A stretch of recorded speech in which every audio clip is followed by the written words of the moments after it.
Alors, bonjour chez tous. Comme a eu à le dire le docteur Fassinou, je crois que la présentation est déjà faite et c'est un réel plaisir de partager avec vous ce matin notre expérience sur le scanner. Je me suis basée beaucoup plus sur le quotidien qu'on fait dans le service et je crois que ça doit être à peu près ce qui se passe dans les autres services de la sous-région. Donc, le propos de ce matin, c'est indication et interprétation du scanner.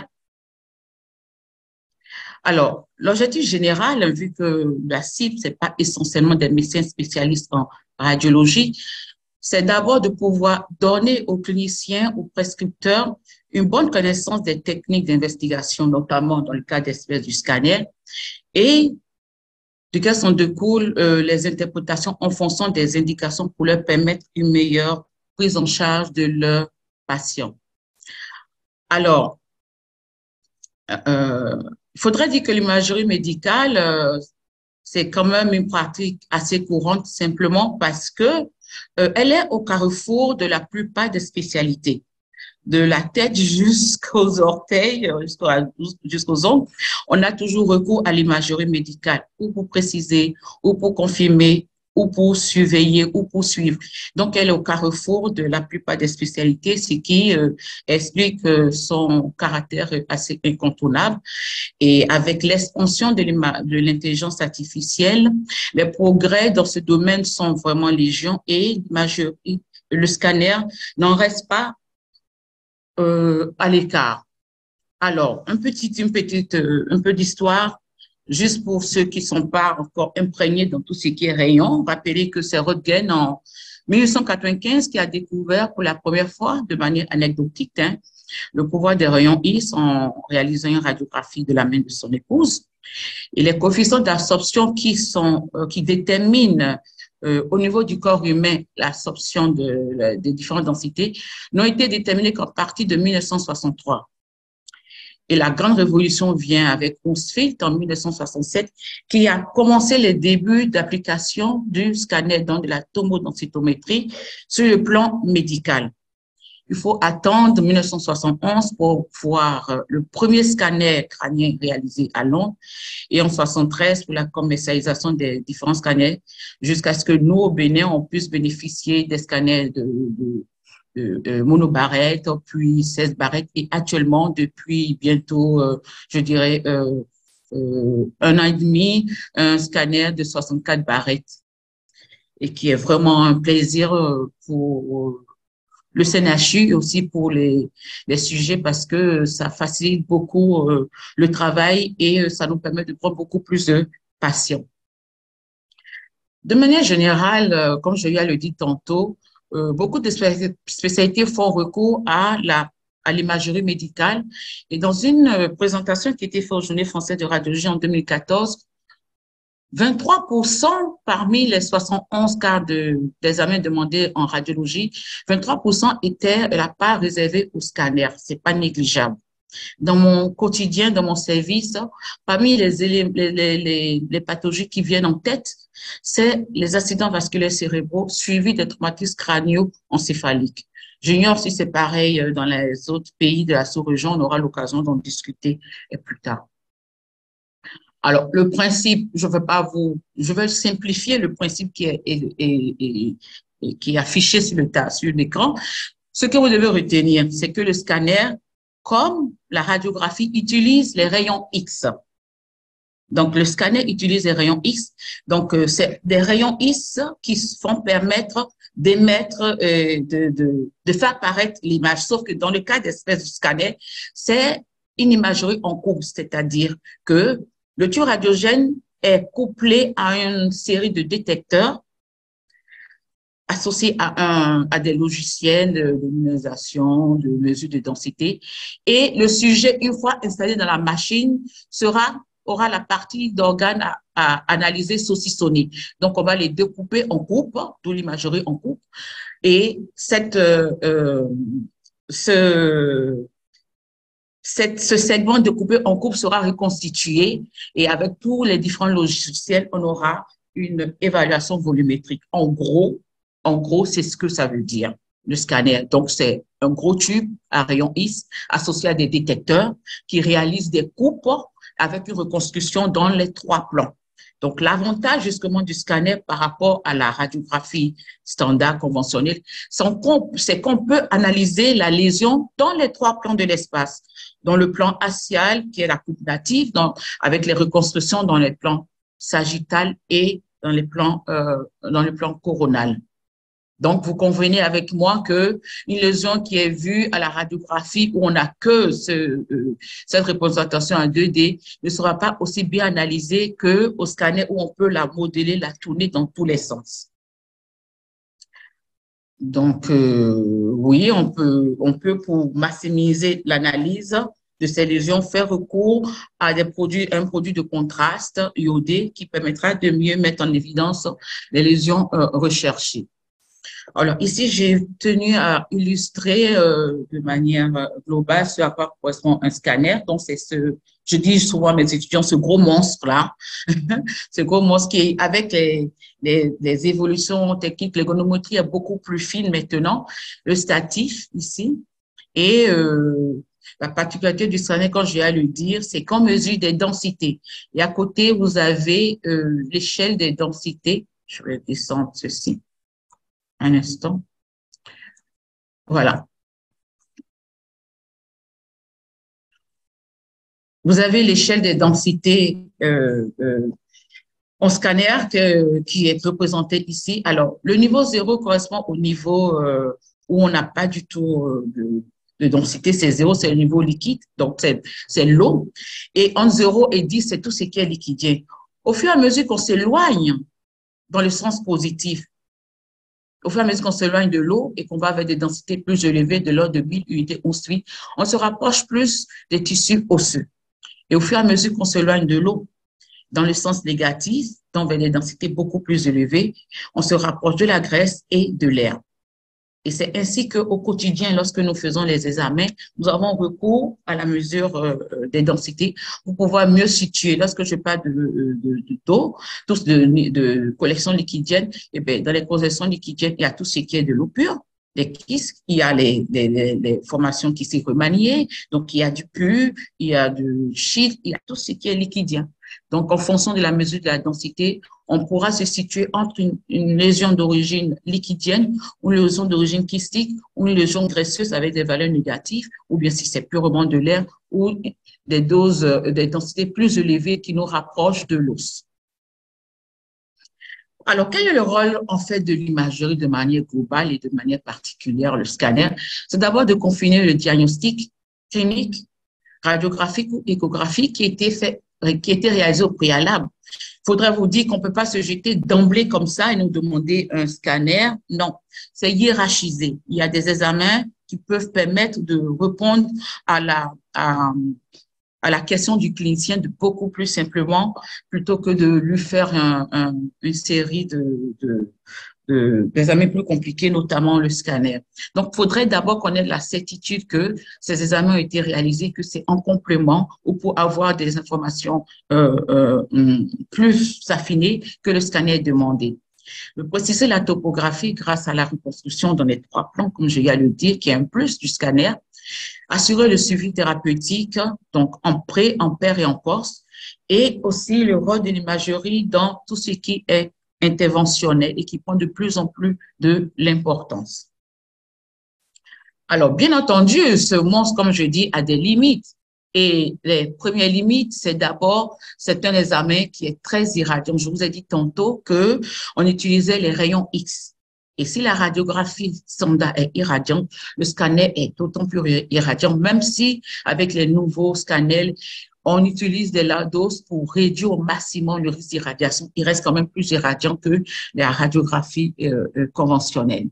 Et les autres limites, c'est celles liées aux produits de contraste, du petit hématome jusqu'aux vraies réactions allergiques, allant des simples plaques de dermatose, des simples plaques rouges, au véritable œdème de Quin qui doit être pris le plus rapidement possible. C'est la raison pour laquelle tout examen tout examen de scanner réalisé, on est obligé de renseigner, de prendre des renseignements auprès du patient pour savoir son statut allergique. Est-ce qu'il est allergique? Est-ce qu'il a eu à réagir à certains produits médicamenteux, alimentaires, afin de pouvoir assurer une prémédication.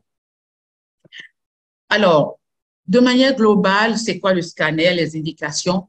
C'est essentiel, pas essentiellement, c'est surtout dans les urgences.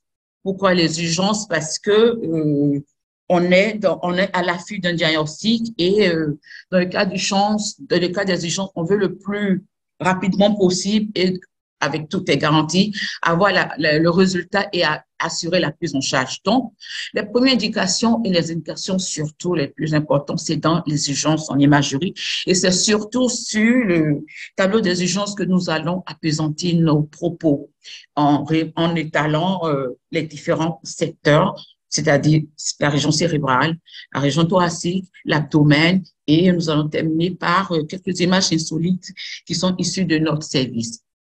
Alors, qu'attend-on alors exactement du radiologue devant les urgences?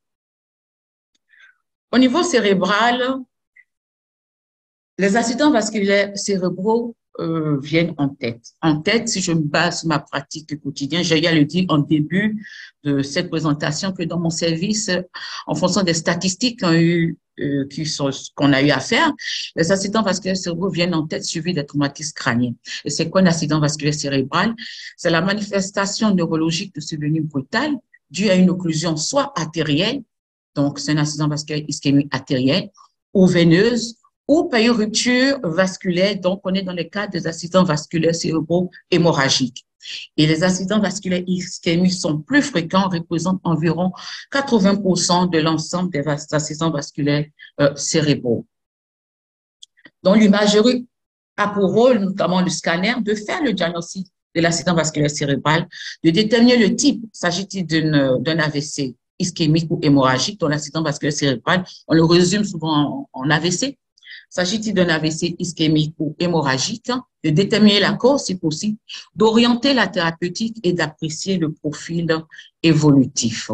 Alors là, je fais un rappel rapide sur le polygone de Lewis qui est l'anastomose entre le système vertébro-basilaire et le système carotidien et qui assure la vascularisation du cerveau et nous permet de déterminer ainsi les différents territoires vasculaires que nous, radiologues, nous sommes obligés de mettre dans le compte rendu lorsqu'il s'agit des accidents vasculaires d'origine ischémique. Et c'est très important pour le neurologue ou pour le cardiologue ou pour le médecin généraliste, bref, le prescripteur.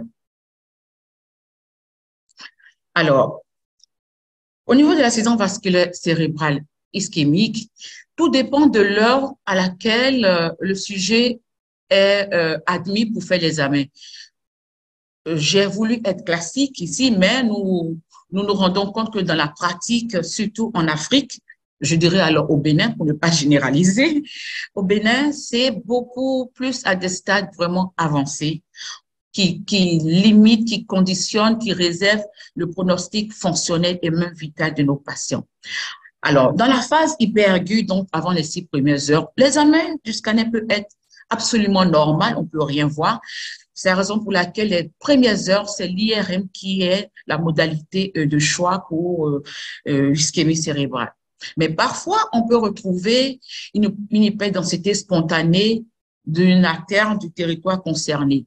Le plus souvent, vous verrez qu'on parle d'une trop belle artère sylvienne parce que, en fonction des territoires vasculaires, le territoire le plus incriminé, c'est le territoire de la cérébrale moyenne, donc le territoire sylvien. Donc, on peut avoir spontanément une hyperdensité d'une des artères du territoire concerné. On peut avoir un effacement du noyau lenticulaire, un effacement localisé des sillons corticaux, un effacement du ruban insulaire et la dédifférenciation entre la substance blanche et la substance grise qui est liée à l'œdème et qui est souvent le premier signe annonciateur. Tous ces différents signes peuvent se retrouver comme on peut les voir de manière isolée. Je vais pousser un peu ces images, voilà. Donc ici, nous avons illustré des différents cas où on a ici une hypodensité parachemateuse avec l'effacement des sillons. Si vous comparez ce côté par rapport au côté opposé, de côté gauche, vous voyez bien qu'il y a un effacement là des sillons avec cette hypodensité. Dans le deuxième cas, vous avez ici dessiné le noyau lenticulaire. des noyaux lenticulaires, qui ici a les contours qui sont flous, qui ne sont pas aussi nets que du côté opposé. Et tantôt, je vous parlais de la trop belle artère sylvienne parce que là, l'accident survient dans le territoire de la sylvienne ou de la cérébrale moyenne. Donc, spontanément, comme ça, on peut faire des examens ou lorsqu'il demande pour suspicion. On n'aura que ça, on n'aura que ce signe-là. Et ça doit nous alerter et ça doit aussi nous amener à appeler le médecin prescripteur afin que la prise en charge soit précoce pour éviter qu'il y ait le déficit. Je profite de cette occasion qui m'est donnée pour pouvoir aussi lancer je vais dire un SOS parce que je le dis souvent dans mon service et autour de moi. Il faudrait que lorsque les patients viennent dans le cas des urgences, éviter de les envoyer seulement avec les aides-soignants ou seulement avec des aides. Parce que dans le cas d'urgence, il faut qu'on puisse donner de manière rapide un aperçu ou un résultat préliminaire. Et c'est toujours plus agréable quand c'est avec des personnes averties. Donc, que ce soit plutôt des médecins en spécialisation ou même un médecin qui a déjà fini sa spécialisation. C'est toujours bon et ça nous permet de pouvoir discuter. À un stade un peu plus avancé, aigu et subaigu, donc entre la 6 heures et la 48 heures, on a l'infarctus qui est constitué. Et cet infarctus constitué va se présenter sous forme d'une hypodensité, cortico-sous-corticale comme ici présenté. Donc, cortico-sous-corticale, une hypodensité qui est bien systématisée dans un territoire donné, qui est visible déjà dès le premier jour, à la fin du premier jour, après 24 heures. Et cette hypodensité peut avoir de tailles variables. On peut avoir une hypodensité comme ici présentée. Elle peut être beaucoup plus moindre. Elle peut être plus volumineuse et entraîner des complications comme un effet de masse ou des engagements. Un stade plus avancé subaigu, on verra que cette hypodensité va apparaître encore plus hypodense, si vous voulez, beaucoup plus noire parce qu'elle évoluera progressivement vers la chronicité. Donc, elle va apparaître encore plus hypodense, donc plus noire pour être terre à terre pour ceux qui ne sont pas habitués au langage sémiologique de la tomodensitométrie. Donc, hypodensité sans rapport avec la couleur noire. Donc, cette hypodensité va évoluer vers un signal qui est beaucoup plus proche de celui du liquide cérébro-spinal. Et un stade chronique, au-delà de la 3e semaine, on a l'hypodensité qui est de tonalité liquidienne et qui est plus proche de celle du LCS. Lorsqu'on prendra la densité, on verra que c'est une densité de tonalité liquidienne. Et cette hypodensité peut être importante, peut être cernée dans une cavité, donc on parle de cavité poroencéphalique. Elle peut être pontiforme, c'est les lacunes, vous verrez. Pour ceux qui ont déjà eu à le voir, on décrit souvent des lacunes dans les comptes rendus, des lacunes séquelaires ou bien des lacunes de tel ou tel noyau gris centraux ou bien de tel lobe. C'est ça, les lacunes. Donc, c'est de ça qu'on parle. Elles peuvent être uniques, elles peuvent être multiples. Et si elles sont uniques, uniques ou multiples, ça oriente vers une certaine étiologie. Le fait qu'elles soient multiples va nous orienter vers beaucoup plus une dissémination, une recherche thromboembolique.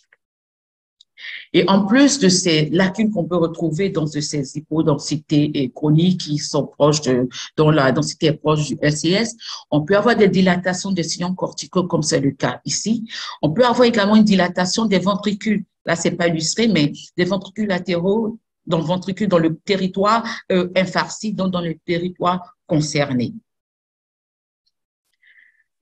L'ischémie n'est pas seulement artérielle, elle peut être aussi veineuse, comme j'ai eu à le dire en début de la présentation. Et je crois que vous êtes tous habitués, ou vous avez entendu parler de cela au cours de votre formation. La thrombose veineuse. Et pour la mettre en évidence, il faut très bien entendu qu'il y ait un examen sans injection, un examen avec injection du produit de contraste. Qu'est-ce qui se passe? Spontanément, là, on a pris l'exemple au niveau du sinus sagittaire supérieur. Ça peut se situer au niveau de n'importe quel sinus veineux. Donc, au niveau du sinus sagittaire supérieur, on a spontanément le signe du triangle dense ici, où on voit une hyperdensité spontanée au niveau du sinus sagittaire supérieur, qui correspond justement au thrombus, qui est hyperdense. Et lorsqu'on injecte, on a un rehaussement de l'ensemble du parenchyme, d'accord, en particulier des parois du sinus sagittal supérieur, mais le thrombus qui est à l'intérieur n'est pas rehaussé, n'est pas rehaussé. C'est ce qu'on appelle le signe du triangle vide ou le signe du delta vide ou encore le signe de Mercedes. Et c'est pathognomonique d'une thrombose veineuse qu'il faut suivre et qu'il faut aussi prendre en charge rapidement. Alors, en dehors des accidents ischémiques, on a les hémorragies cérébrales qui peuvent être parenchymateuses ou qui peuvent concerner l'espace sous-arachnoïdien. Et tout comme dans l'ischémie, on a différents stades, je dirais, et tout dépend du moment où le patient est référé ou où le patient décide de consulter. Je dis encore, dans nos pays, malheureusement, on passe toujours par l'étape du marabout, l'étape du guérisseur. On traîne un peu avant d'arriver et c'est souvent dans des cas où le pronostic vital et le pronostic fonctionnel est réservé. Donc, à une phase aiguë, donc, en dessous de la 3e heure jusqu'au 3e jour, on aura une hyperdensité spontanée comme illustré ici, une hypodensité spontanée, homogène, bien limitée. Elle peut être arrondie au volet bien, elle est nette, bref, elle est bien limitée, accompagnée d'effets de masse en fonction du volume de cette hyperdensité et en fonction de l'étape où le patient consulte, parce que dans la phase aiguë aussi, hein, j'ai bien dit en 3 heures et 3 jours, si le patient vient très tôt, on aura juste cette hyperdensité avec ces fines collerette en halo, cette fine halo, ce fin halo, bien cette fine collerette hypodonce autour qui correspond à l'œdème. Mais si c'est un stade beaucoup plus avancé, on aura l'œdème ici illustré, qui est l'hypodensité périphérique, qui sera plus marqué et qui entoure l'hyperdensité. Et plus c'est important, plus il y aura un effet de masse sur les structures médianes. Comme illustré ici, nous avons notre hématome parenchymateux avec autour l'œdème associé à d'autres signes que nous allons voir ultérieurement. Une phase plus élevée, plus avancée, donc un stade subaigu, on évolue vers la chronicité. Donc, cette hyperdensité qu'on avait vu tout à l'heure va diminuer considérablement, donc l'hématome deviendra ou iso ou hypodense, avec une réduction importante de l'effet de masse. Et à ce moment-là, à ce stade-là, on peut être appelé à injecter parce que cet aspect peut être pris à tort pour une autre lésion, pour une masse pseudo-tumorale.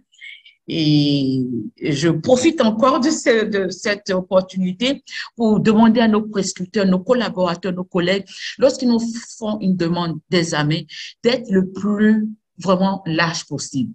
Évitez de nous mettre bilan, TDM pour bilan ou bien pour déficit mucorporel. Il n'y a pas de précision, il n'y a pas d'indication clé. Le radiologue n'est pas un magicien, n'est pas un divin. Il peut se tromper et d'ailleurs, il se trompe et c'est normal qu'il se trompe. La science n'est pas infuse, n'est pas absolue. On peut se tromper et c'est en se trompant qu'on s'améliore. Et il faut qu'on ait le retour. Et pour éviter qu'on se trompe, parce qu'en imagerie, plusieurs images peuvent refléter des pathologies. La même image peut refléter des pathologies différentes. Et on sait beaucoup de la clinique. Donc, donnez-nous le maximum d'informations afin qu'on puisse mieux vous donner les réponses auxquelles vous attendez. Donc, là, on appelait injecter et on a la prise de contraste annulaire qui est témoin de la rupture de la barrière hémato-encéphalique. Donc, un stade plus évolué, donc au-delà d'un mois, le stade de chronicité, on a l'hyperdensité qui a complètement disparu, qui fait place à la cavité porencéphalique qui s'illustre. Donc, c'est une cavité à contenu proche du LCS, donc contenu liquidien. La prise de contraste périphérique en cas d'injection va toujours persister et ce, au-delà de plusieurs mois. Et toujours signe de la chronicité, on aura une atrophie cortico-sous-corticale et également des structures ventriculaires adjacentes dans le territoire concerné. En dehors de l'atteinte parenchymateuse, on a l'atteinte des espaces sous-arachnoïdiens, donc une hémorragie sous-arachnoïdienne ou une hémorragie méningée qui va se présenter sous forme d'hyperdensité spontanée. Donc, quand on parle de lésions spontanées, c'est des lésions qu'on observe sans injection de produits de contraste iodé. Donc, spontanément, on aura une hyperdensité. Donc, hyperdensité dans des lésions blanches, donc très blanches comme c'est ici. Le thème sénologique, c'est hyperdensité, qu'on verra au niveau des vallées sylviennes, en interhémisphérique, au niveau des systèmes de la base du crâne, au niveau des sillons de la convexité. Et généralement, les hémorragies méningées, s'il s'agit d'un sujet jeune, c'est des complications les plus fréquentes des anévrismes intracrâniens et c'est une urgence signalée. Il faut vite agir. Alors, qu'il s'agisse d'hémorragie parenchymatose sous-arachnoïde ou autre, on peut avoir des lésions associées. Il faut que je me débarrasse un peu de cette... voilà. On peut avoir des lésions... excusez, on peut avoir des lésions associées, des formes associées. Ici, on a ce volumineux hématome intraparenchymateux avec déjà des engagements, donc des complications, qui est associé à une inondation ventriculaire. Vous voyez le ventricule latéral droit ici qui est inondé, de même que les cônes postérieurs des ventricules latéraux où on observe cette hyperdensité spontanée intraventriculaire. Ici, c'est mieux mis en évidence, où on observe en intraventriculaire des hyperdensités spontanées et également des hyperdensités des signaux. Donc, on a une hémorragie sous-arachnoïdienne associée à une inondation intraventriculaire. Alors, cet aspect de niveau que vous voyez, c'est parce que le sang a eu le temps la lyse a commencé. Donc, on a un dépôt plus dense qui est dans les parties déclives et le argent au-dessus, ce qui donne l'aspect de niveau hydroélectrique qui n'est pas tout le temps ce qu'on voit. Donc, ici, on a l'association de l'hémorragie intraventriculaire avec une hémorragie sous-arachnoïdienne associée. Et ici, on a aussi bien le volumineux hématome intraparenchymateux, les hémorragies intraventriculaires, dans l'inondation intraventriculaire massive qui concerne les ventricules latéraux, ici, le troisième ventricule. Et au niveau de la fosse postérieure, ici, le quatrième ventricule. Et de part et d'autre, vous voyez l'hyperdensité des sillons. Donc, ici, c'est une image qui est de notre service. Ces deux images viennent de nos services. Et c'était une image où on a toute la sémiologie de la pathologie hémorragique cérébrale. Alors, il y a des complications, que ce soit les complications de l'accident vasculaire cérébral, que ce soit d'origine ischémique, que ce soit d'origine hémorragique.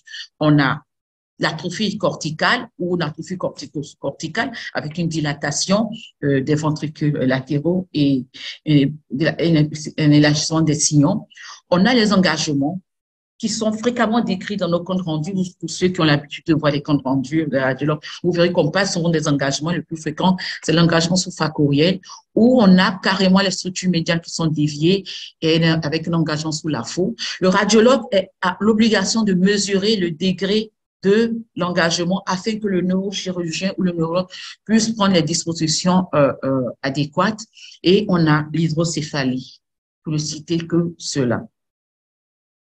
Alors, le compte rendu du radiologue, ce que le prescripteur attend de nous, doit nécessairement comporter le siège, l'étendue, l'ancienneté de l'accident vasculaire cérébral, son caractère ischémique ou hémorragique, que ce soit parenchymateux ou bien au niveau des espaces sous-arachnoïdiens, les signes de gravité, comme je l'ai dit tantôt, les engagements, que ce soit facoriels, temporales, les hydrocéphalies, etc. Et dire surtout le territoire vasculaire concerné.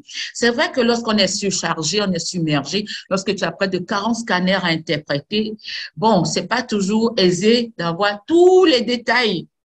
C'est pas aisé, mais soyez gentils, soyez tolérants et venez voir le radiologue et posez-lui la question gentiment. Il va se faire un plaisir de vous donner, de vous donner le territoire ou de répondre à vos préoccupations.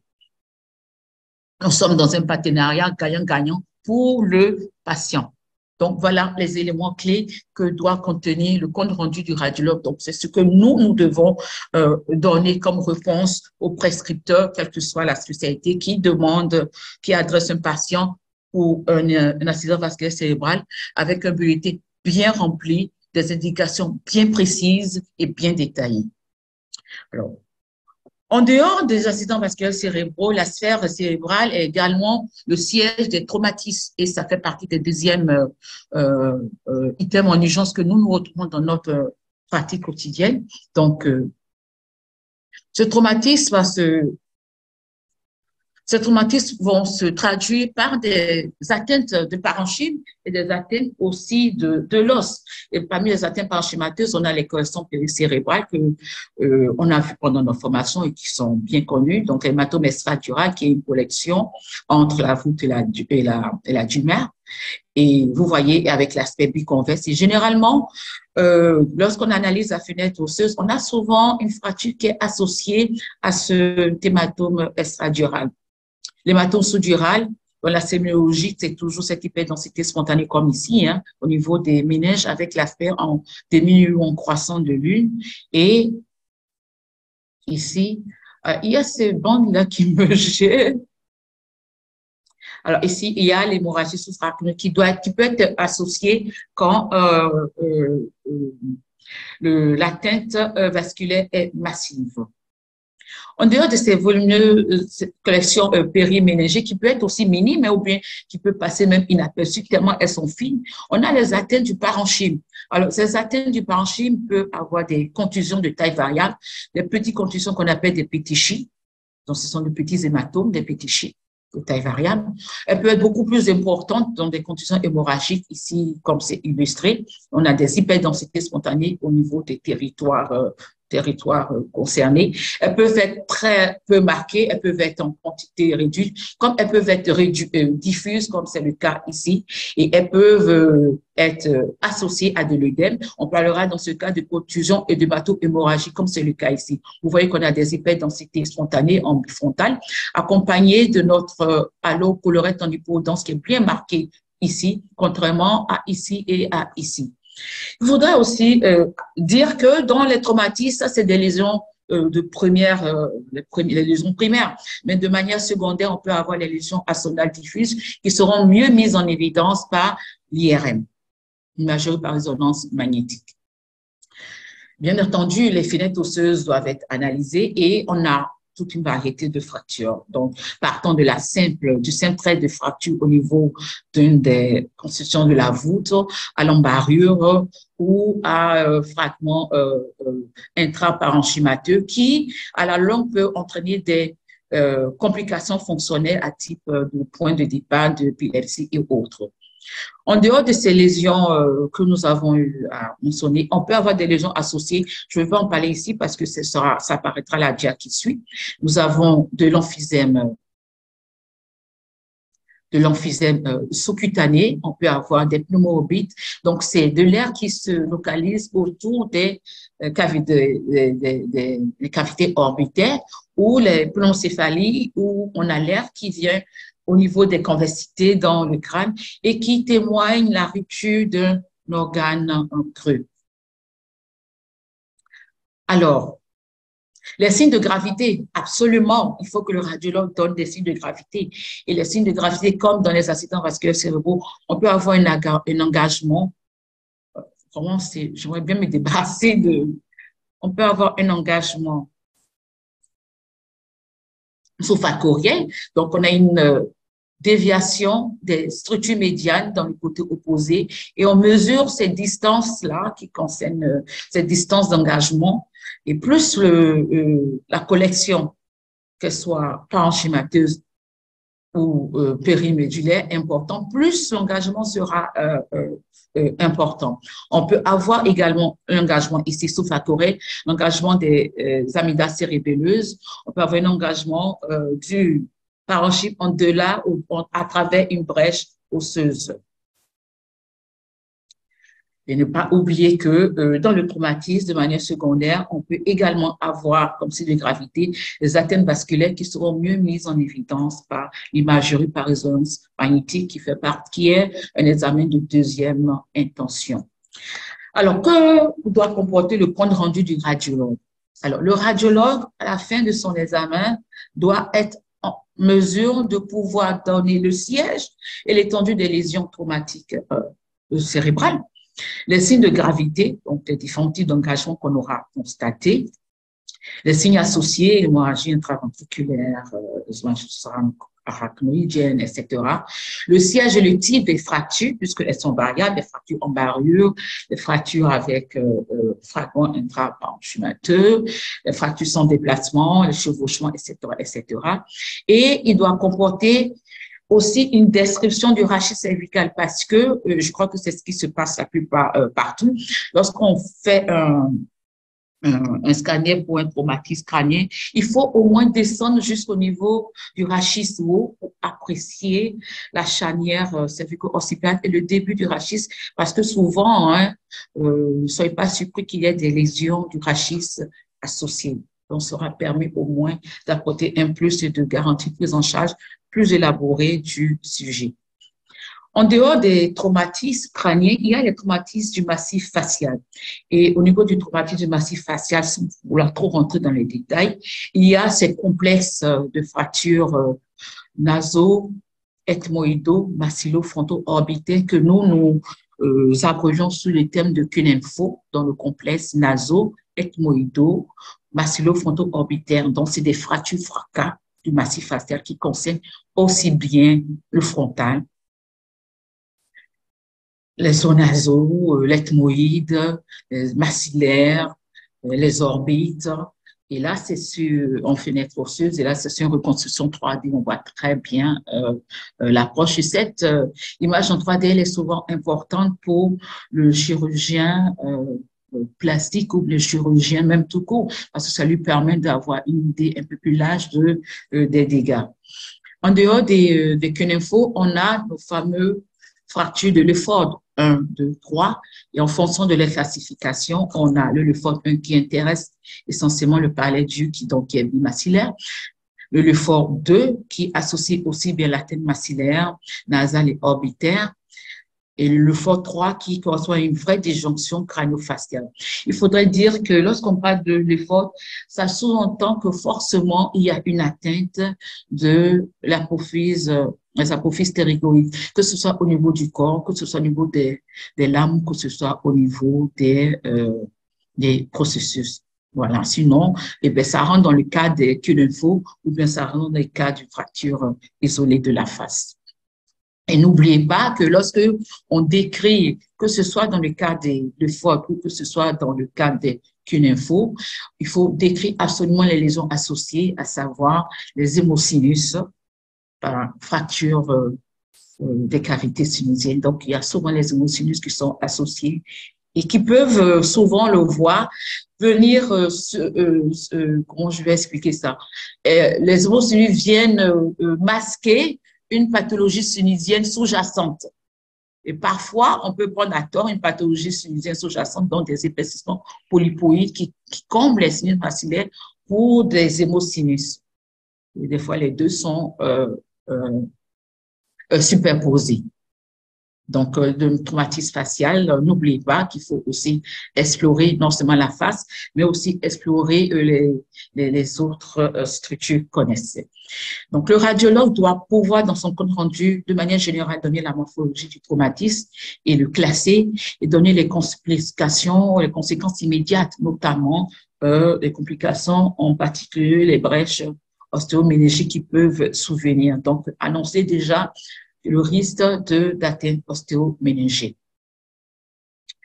En dehors de la pathologie traumatique et vasculaire, il y a la pathologie infectieuse qui est une part importante des demandes de scanner dans nos pratiques quotidiennes. Et lorsqu'on parle de pathologie infectieuse au niveau cérébral, bien entendu, on ne peut ne pas parler des abcès. Les abcès. Et pour mettre en évidence ces abcès, généralement, on fait un passage sans injection du produit de contraste, où vous voyez ici, au niveau du lobe frontal, on a une vaste hypodensité.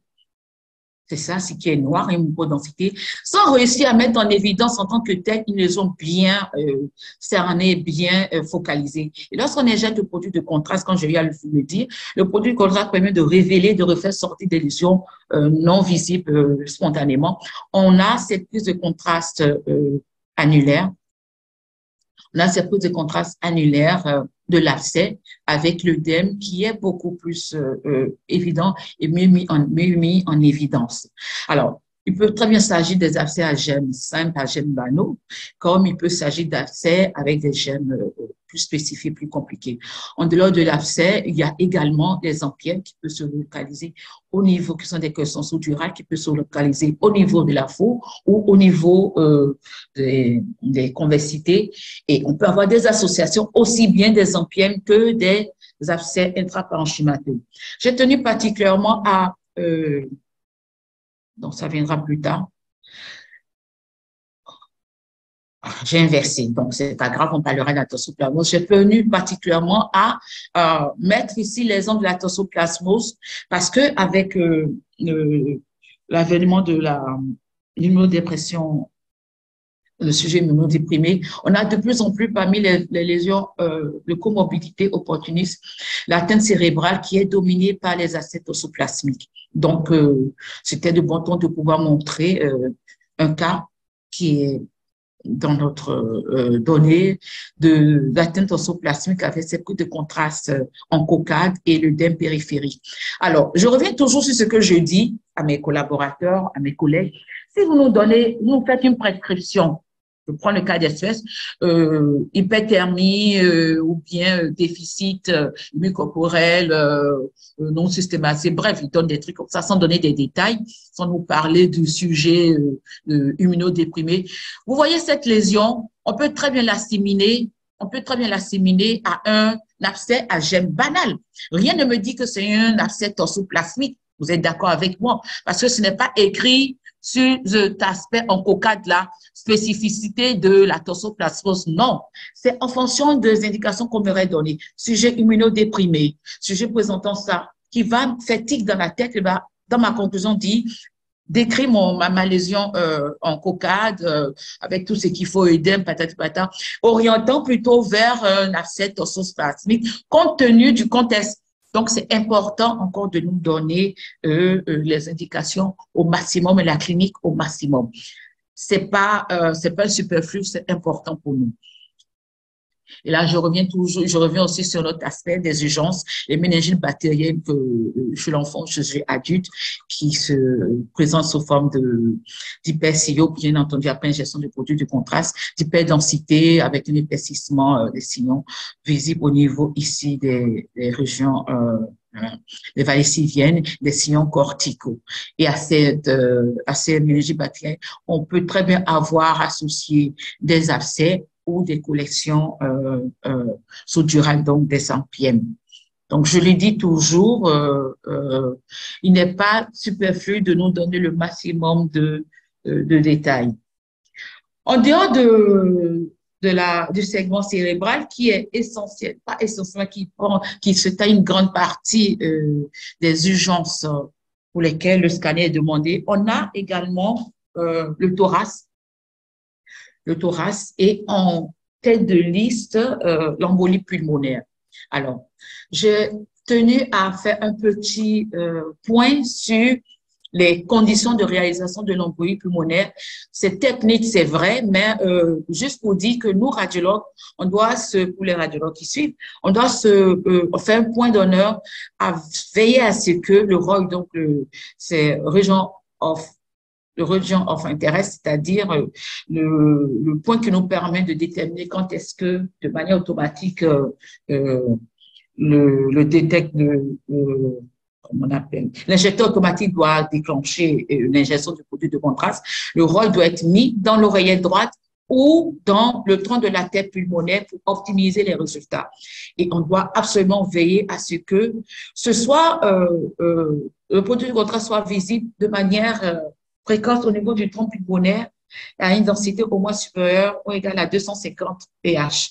Et veiller à ce que les cavités, un autre signe pour être certain qu'on est dans de bons critères d'interprétation, les cavités ventriculaires doivent être opacifiées au moins avant ou au moins de manière égale avec la cavité ventriculaire gauche. Si ces critères ne sont pas respectés, on peut s'exposer à des faux positifs ou des faux négatifs. Avant de passer aux images, aux illustrations, je veux juste faire aussi un rappel de la technique. La technique de l'embolie pulmonaire C'est pas la technique qu'on utilise pour faire une radiographie, pour faire un scanner d'un thorax simple.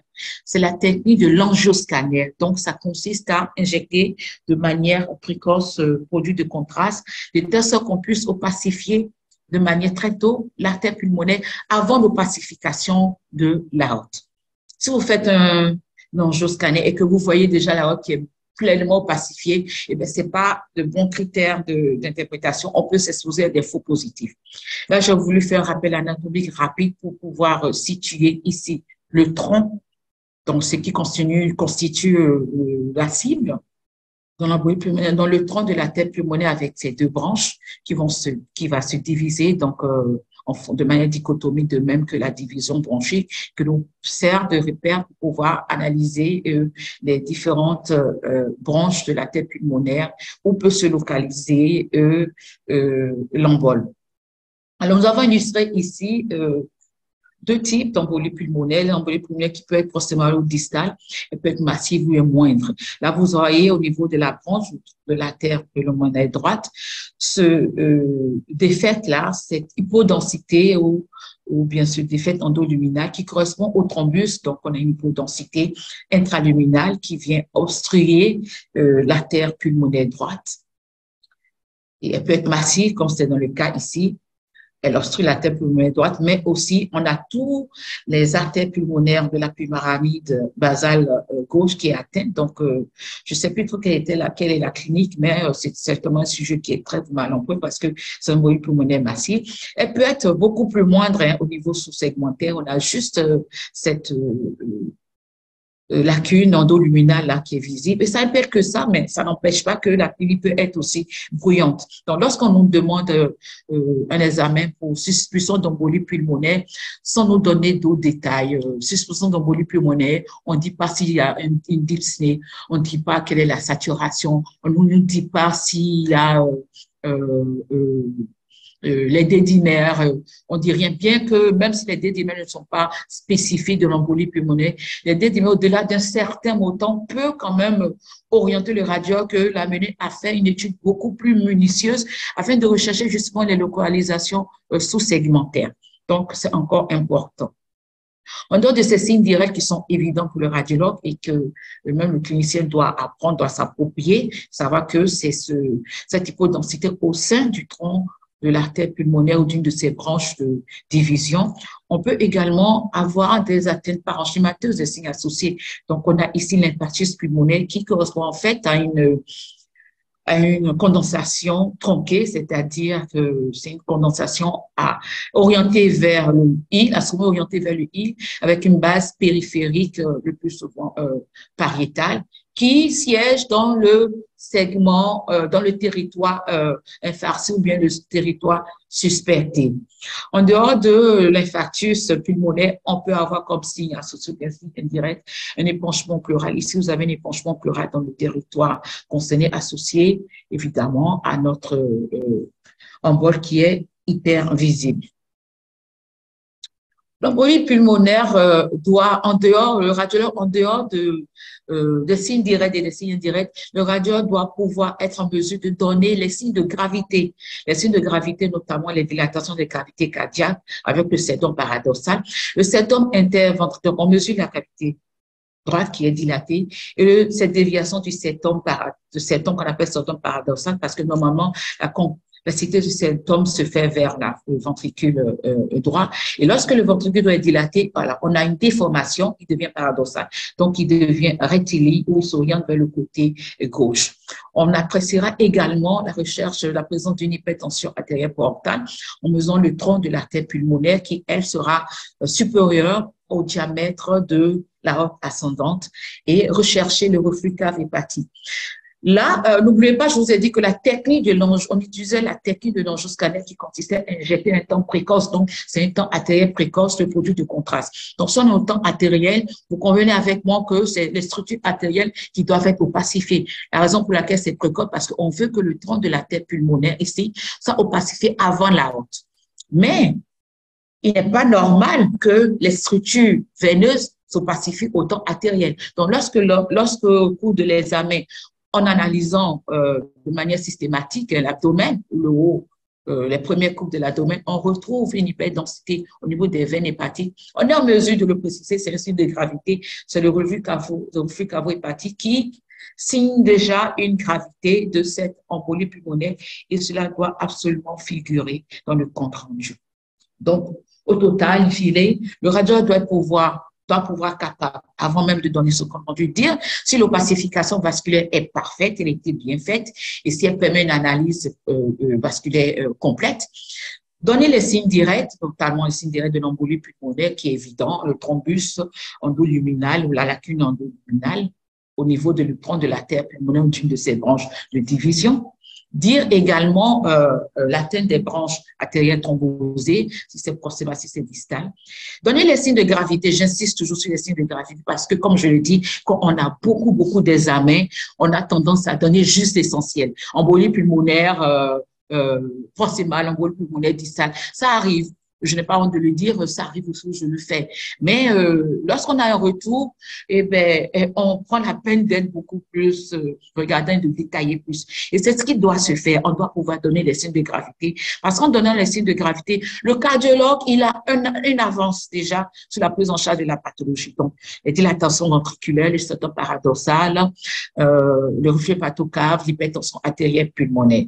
Et donner les signes indirects d'embolie pulmonaire, notamment les infarctus parenchymateux dans le territoire infarcti soupçonné, l'épanchement pleural et les autres anomalies associées. Quand je parle des autres anomalies associées, je reviens rapidement sans avoir besoin de montrer les images parce qu'on a beaucoup fait couler d'encre dessus, on en a beaucoup parlé. Dans le cas d'une pathologie, par exemple, au SARS-CoV, donc la COVID, où il y a beaucoup d'embolies pulmonaires, beaucoup de scanners qui ont été demandés. Je me rappelle, j'étais encore à Paris pour une formation et en garde, à la garde, sur peut-être 30 examens de scanners réalisés, il y avait au moins 25 qui étaient dédiés à une recherche d'embolie pulmonaire sur un terrain de COVID ou bien analyse du parenchyme pour suspicion de COVID. Donc, l'embolie pulmonaire est une complication de la COVID et quand on est devant un cas pareil, il ne faut pas hésiter à rappeler les lésions de COVID qui sont associées en les classant. Nous, les radiologues, on a l'habitude de les classer en fonction de la classification qui était donnée par la Société française de radiologie, les conseils appropriés, donc en mineur, en modéré, en portant et en sévère. En dehors de la COVID, il y a aussi les terrains, de 20 terrains neuroplasie. Si en dehors de l'embolie pulmonaire qui a été mise en évidence, on retrouve des atteintes parenchymateuses avec des micronodules ou des nodules dans la chair de ballon, il faut le dire, ou carrément devant une toute autre pathologie pulmonaire associée. Donc, il est bon que le radiologue puisse rappeler ces autres lésions associées. Alors, en dehors de l'embolie pulmonaire, on a le traumatisme qui doit se retrouver partout au niveau de tout un organe et qui fait partie des urgences et des indications principales du scanner, dont le traumatisme fermé du thorax. Et le traumatisme fermé du thorax peut concerner aussi bien l'atteinte parenchymateuse que l'atteinte pleurale. Là, nous avons illustré une hémorragie digestive avec une hyperdensité parenchymateuse type envers des polis, qui traduit justement le complément hémorragique des alvéoles. On peut avoir un hématome parenchymateux bien focalisé, bien localisé. On peut avoir également un hématome pariétal et on peut avoir aussi une atteinte de la plèvre. Dans le cas d'espèce ici, on a un pneumothorax associé à un pneumothorax.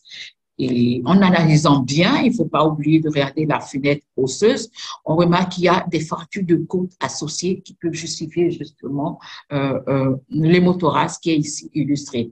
Alors, en fonction de l'importance et du volume du pneumothorax ou de l'hémothorax, il aura le poumon qui sera collabé et donc qui sera complètement retracté. Et là, c'est important de le dire parce que l'imagerie interventionnelle va intervenir. Le réanimateur ou l'urgentiste ou celui qui demande l'examen, parce qu'il est inquiet de l'état du patient saura qu'il y a un volumineux pneumothorax et qui doit aller drainer pour permettre à son sujet de retrouver, ce n'est qu'au niveau de la ventilation, une nette amélioration. Alors, en dehors de l'atteinte parenchymateuse, de l'atteinte des parties molles, au niveau du thorax, on peut avoir des atteintes aussi du rachis. Et cette atteinte du rachis, donc des fractures, quel que soit le type de fracture, depuis le teardrop fracture, burst fracture ou bien fracture tassement, il faut préciser, il faut faire attention sur le recul du mi-postérieur. Une fracture comme illustré ici, avec au niveau du mi-postérieur, on observe une bascule, que ce soit ici ou ici du fragment osseux, est important et grave parce qu'il va entraîner une atteinte médulaire, donc une compression médulaire. Et il faudrait qu'en dehors du scanner qui était demandé en urgence et qui aurait confirmé l'atteinte des fractures, qu'on fasse une IRM pour pouvoir apprécier l'aspect de la moelle, rechercher une contusion, une souffrance de la moelle qui pourra anticiper un déficit éventuel.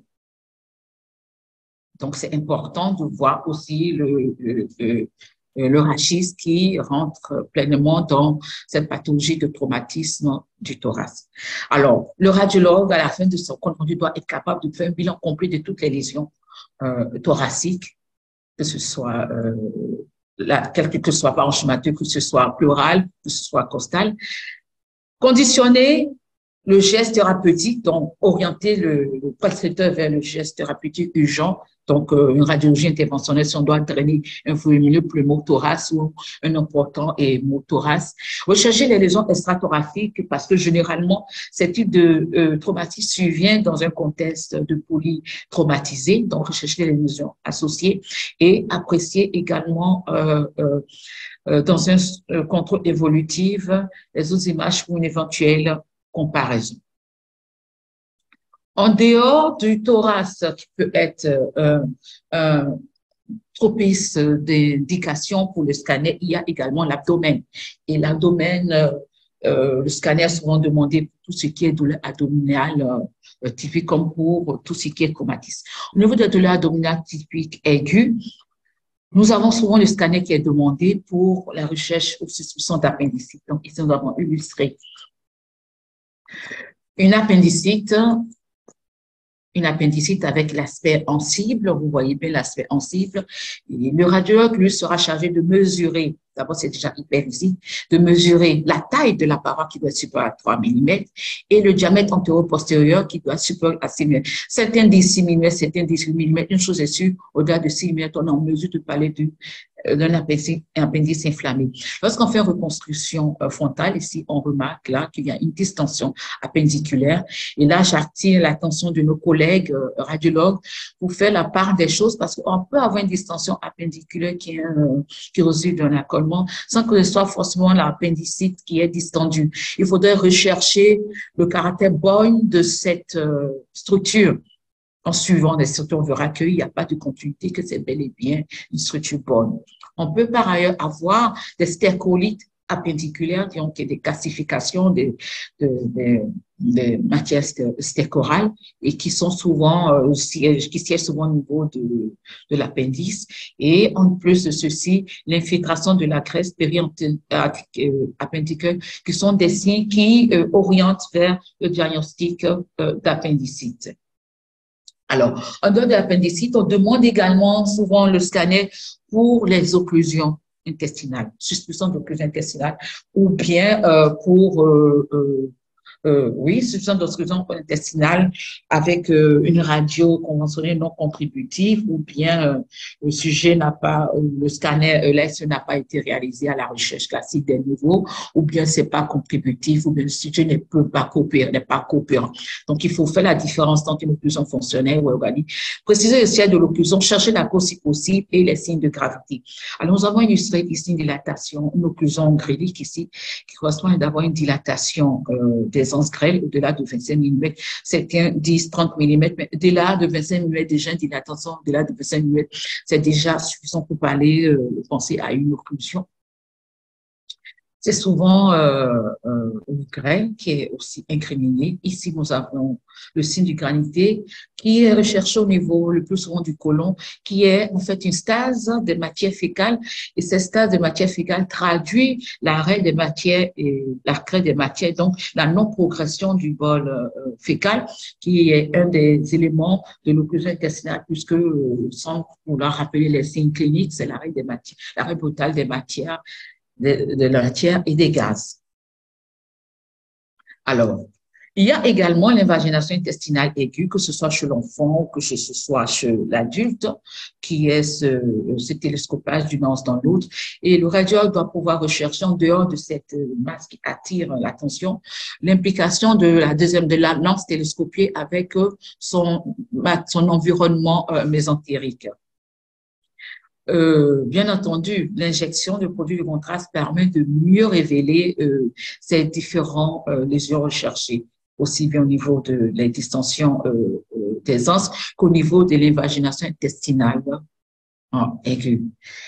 Les signes de gravité que doivent absolument figurer sur le compte rendu, c'est des pneumatoses pariétales. On aura quoi? La pneumatose, c'est quoi? C'est la présence d'air au niveau des parois. Le défaut de rehaussement des parois lorsqu'on injecte, on voit bien que la paroi de l'anse grêle, les parois intestinales ne sont pas rehaussées, donc c'est des signes de gravité, d'ischémie. On peut avoir la présence d'air en dehors, justement, de l'anse. Le niveau hydroaérique, c'est pas très net ici, on a un petit niveau ici. Et là, c'est très évident où on a la présence d'air en dehors de la structure digestive, donc un pneumopéritoire associé ou non à de l'acide. Alors, non seulement sur le compte rendu, la topographie des leçons doit figurer, les signes positifs, mais également les signes négatifs. Donc, il faut dire les signes négatifs et les signes de gravité. La pathologie traumatique de l'abdomen constitue aussi une indication clé dans la demande de scanner. Donc, dans le traumatisme fermé, on peut avoir de l'atteinte des organes pleins qu'on l'atteinte des organes creux dans toute autre partie du corps.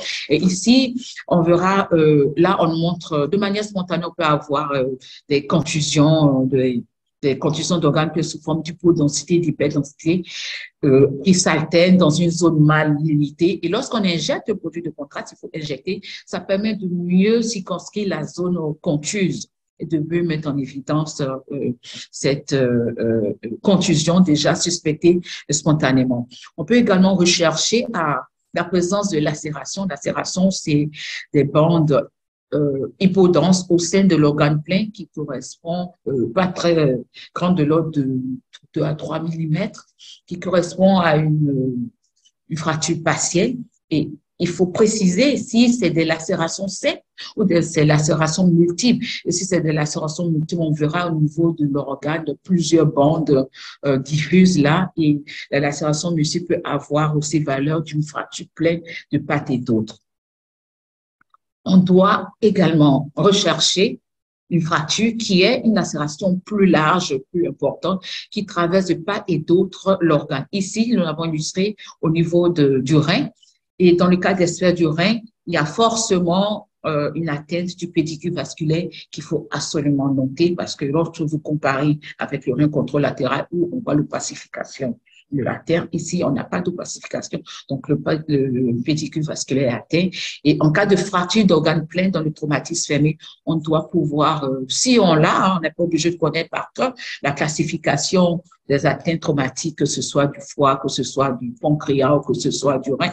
Dans la classification, c'est bon de pouvoir situer ce type de fracture que nous décrivons parce que le chirurgien qui va intervenir aura une marge de manœuvre et aura une avance sur ce qu'il est susceptible d'observer. En plus de cette fracture, on a souvent une collection autour de l'organe concerné. Ici, autour du rein, nous avons bien entendu cette collection hématique autour de rein. En dehors des fractures, on peut avoir, comme toute autre lésion parenchymateuse, un hématome en plein organe, en plein parenchyme de l'organe plein. Et l'hématome dont l'aspect va varier en fonction du moment où le scanner est réalisé. Il peut être hyperdense comme il peut être apparaître beaucoup plus hypodense. On doit rechercher également une hémorragie active par l'extravasation du produit de contraste ici illustré et les ruptures du diaphragme parce qu'on peut dans le traumatisme fermé, avoir une rupture du diaphragme, ne pas se contenter seulement d'apprécier les organes pleins, rechercher des atteintes des organes crus, et notamment au niveau du diaphragme, avec l'ascension des anses digestives. Donc, le compte rendu doit pouvoir rassembler toutes les lésions répertoriées, donc présence ou absence d'un épanchement liquidien ou gazeux, et évaluer l'abondance de cet épanchement pour pouvoir conditionner l'imagerie interventionnelle. Donner les signes négatifs ou les signes positifs de l'atteinte d'un organe plein et la description précise avec les complications qui en découlent. Noter la présence d'une hémorragie active et les associations éventuelles à d'autres lésions extra-abdominales. Comme je le dis, c'est souvent dans des contextes de polytraumatisme et on peut avoir d'autres lésions extra-abdominales qu'il faut rechercher de manière systématique.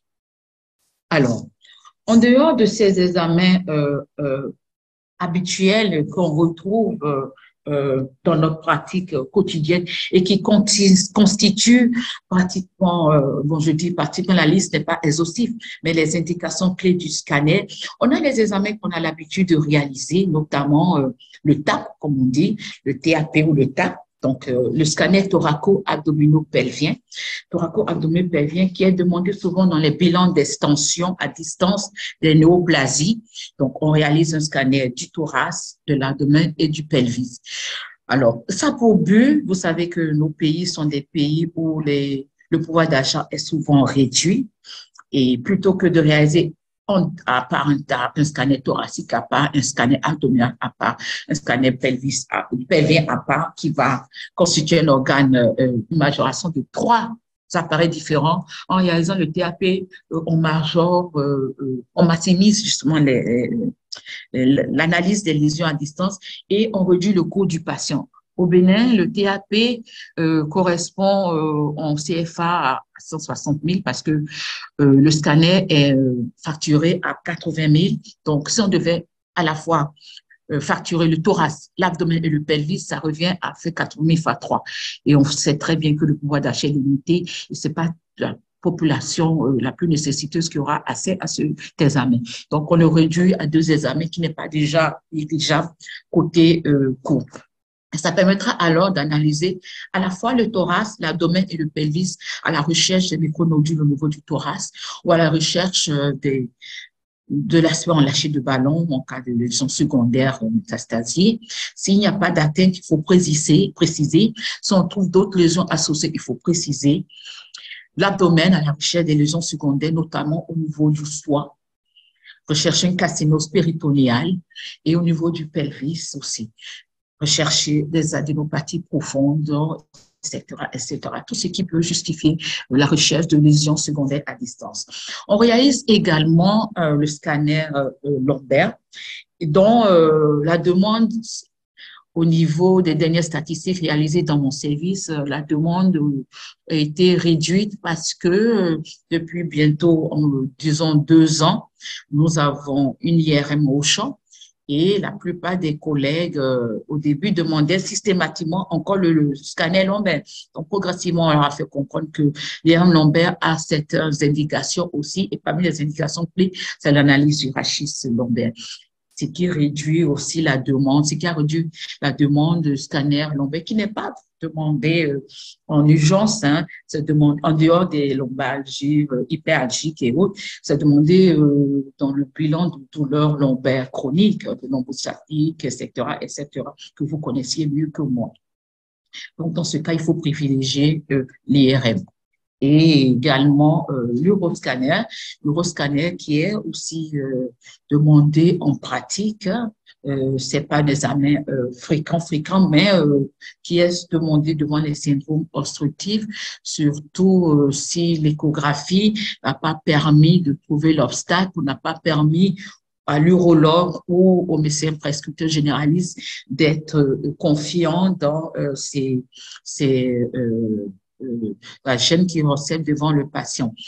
Alors, l'uroscanner, c'est pas une technique bien précise de l'uroscanner qui consiste à injecter un produit de contraste à un tamis bien défini pour apprécier et le cortex et le cortex, les cavités excrétrices et le parenchyme. Alors, de plus en plus, bien sûr, ça se fait sans ingestion de produits de contraste, parce que je vous dis qu'il y a un tamis. Mais nous avons remarqué de plus en plus, nos urologues ont tendance à demander carrément même un scanner sans la technique de l'uroscanner. Et on a compris parce que, bon, l'échographie ayant déjà mis en évidence euh, une hydronéphrose, donc des complications d'une hydronéphrose. C'est pas le bilan de l'hydronéphrose, c'est pas le bilan de l'obstacle qui les intéresse, c'est la lésion et le type de lésion qu'ils recherchent. Et généralement, lorsque même ils parlent déjà sur une origine ichthyasique, c'est de pouvoir apprécier la densité du calcul. Parce que en fonction de la densité du calcul, eux, ils savent de quel type ce calcul ou cette ichthyase est constitué et comment est-ce que le traitement se fera. Et c'est intéressant à savoir parce que ça permet de moins irradier. Je vous ai dit tantôt que c'était un examen très irradiant. Ça permet de moins irradier le sujet. Sinon, on devait le faire sans injection. Dans le protocole normal, on le fait sans injection pour pouvoir rechercher les hyperdensités spontanées, donc de tonalité calcique, voir à peu près où elle se situe au niveau du rein, au niveau des cavités du bas appareil urinaire, au niveau du urètre, au niveau du urétère. Bref, le sans injection, c'est le but. Et maintenant, après l'injection du produit de contraste, selon le protocole de l'uroscanner des tamis bien précis, artériel, portal, tardif, on permet d'apprécier l'étude fonctionnelle du rein. Donc, de retrouver un rein qui peut être muet, un rein qui peut avoir un retard de sécrétion, etc., etc. Si vous voulez, c'est une UV améliorée parce que c'est plus confortable et ça donne plus de renseignements. Et maintenant, les autres scanners habituels, un scanner de sinus, surtout au niveau des sinus postérieurs. Et là, je tiens à préciser que le scanner des sinus n'est pas demandé tout azimut, hein. C'est demandé parce que justement l'ORL trouve que le traitement mis n'a pas donné n'a pas donné de résultats positifs probants et qui suspecte une atteinte beaucoup plus profonde ou bien processus tumoral et autres. En dehors de ces examens, il y a également l'analyse des pathologies tumorales. Je n'en ai pas parlé de manière délibérée parce que ça ne fait pas partie des indications d'urgence. Je reste toujours, quand je parle d'indications scanner, je parle toujours d'abord de la plus grande part qui est les indications d'urgence. Et bien entendu, la pathologie tumorale est explorée, que ce soit au niveau cérébral, au niveau thoracique, au niveau abdominal, au niveau pelvien. C'est exploré. Et le scanner, pendant longtemps, passé encore récent, permettait, même si ce n'était pas l'examen dédié, en pathologie gynécologique, de pouvoir plus ou moins faire nos classifications FIGO que nous demandaient les gynécologues. Alors qu'on sait très bien que la classification FIGO, c'est à l'IRM. Bon, maintenant, ça ne se fait plus puisqu'on a l'IRM et d'emblée, les demandes sont orientées directement au niveau de l'IRM.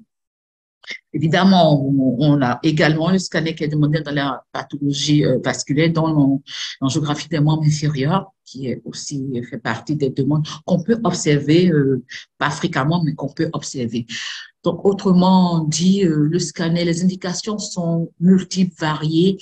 La liste n'est pas exhaustive, mais la pathologie d'urgence garde une part importante et je crois que nos correspondants, nos prescripteurs, nos collaborateurs seront d'accord avec moi pour que cette pathologie d'urgence, le basique puisse être connu afin que lorsqu'on vous donne les résultats ou lorsque vous-même vous regardez les images qu'on a mis sur une planche ou bien qu'on a mis sur le CD qu'on vous renvoie, vous ne soyez pas, ne vous paraissez pas comme du chinois, que vous puissiez au moins retrouver les petites lésions et que vous puissiez parler le même langage ou comprendre le langage que le radiologue a voulu que le radiologue a utilisé. Et encore, n'hésitez pas à vous déplacer, n'hésitez pas à collaborer. C'est avec la collaboration qu'on permettra de mieux prendre en charge le patient et aussi on permettra de mieux apprendre. On a toujours à apprendre de la part des uns et des autres. Quel que soit le niveau qu'on a, on apprend du DES, on apprend de l'interne,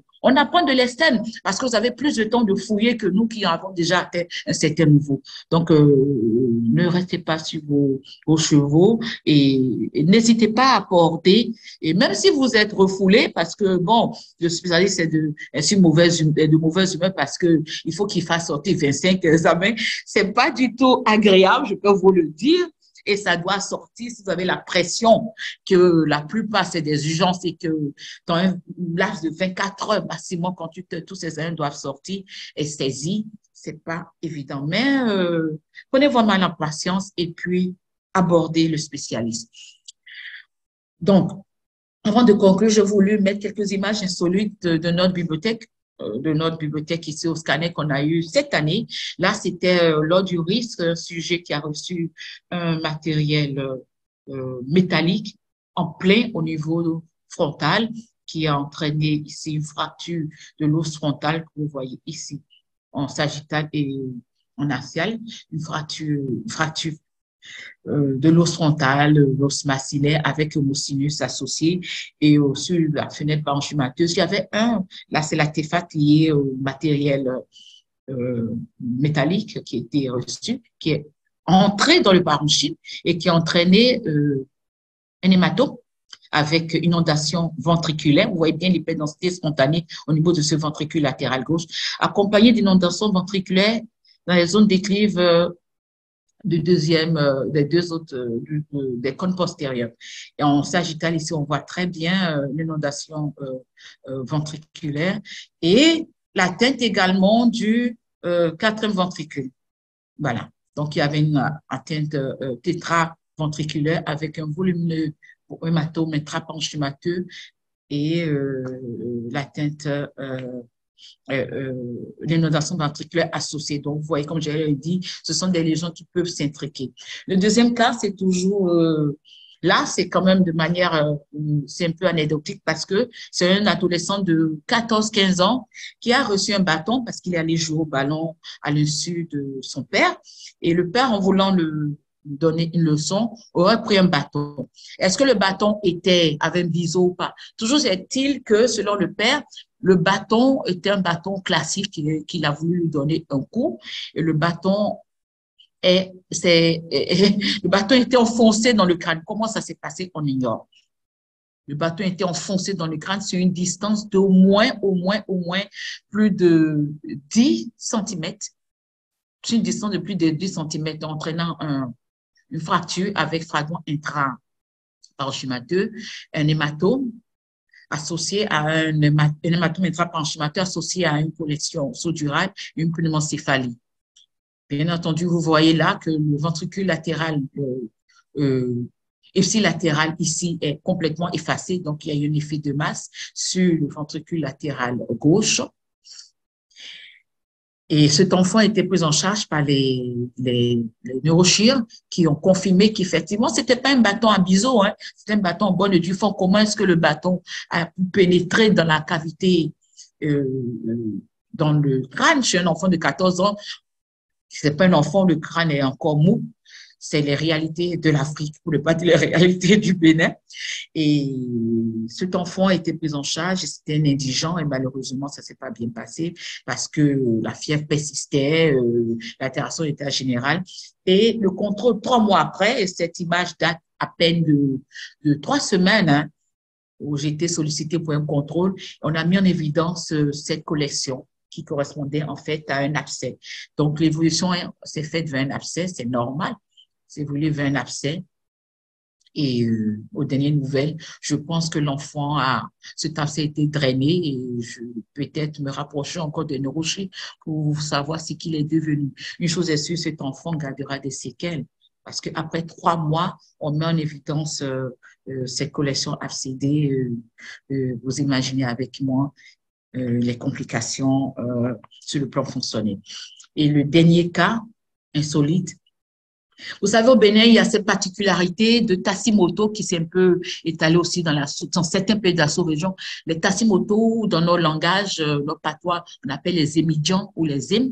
Et c'était un patient, oui, un sujet qui a reçu des fagots de bois. En tout cas, il a reçu un fagot de bois suite à un accident à la voie publique avec un émidiant qui transportait ces fagots de bois. Et un des bâtons a transpercé la cage thoracique. Vous voyez bien, emphysème sous-cutané a transpercé la cage thoracique, a perforé la plèvre, donc d'où le pneumothorax avec l'hémothorax. Et ça ne s'est pas contenté seulement de fracturer, de perforer la plèvre. Le bâton, ça, c'est en père opérateur qu'on a eu le retour. C'est pour ça que j'ai voulu le mettre, mais je n'ai pas l'image de contrôle. Le bâton s'est cassé et il y a un qui a poursuivi sa trajectoire et s'est arrêté quelques centimètres avant le cœur. Et le second allait verticalement vers la cavité abdominale et a perforé le diaphragme et a entraîné également un hémopéritoire. Non, c'est pour vous dire à peu près les lésions auxquelles on peut être exposé, où tout peut être intriqué et combien est-ce que c'est pas souvent aisé, facile de pouvoir cerner tout ce qui est autour de ces traumatismes, surtout si le pouvoir d'achat se mêle. Alors, en conclusion, disons que le scanner reste une modalité d'imagerie la plus sensible parce qu'elle a une bonne sensibilité, une bonne spécificité, surtout dans le domaine de l'urgence. Et il est bon que le spécialiste que nous sommes puisse partager des images basiques, surtout dans la pathologie d'urgence, avec le prescripteur, notamment les spécialistes ou le médecin généraliste ou même le médecin qui vient de finir, qui n'a pas tous les abats, afin qu'il puisse savoir à peu près à quoi correspond cette prise en charge en imagerie, pas le scanner, dans les indications d'imagerie. Je vous remercie.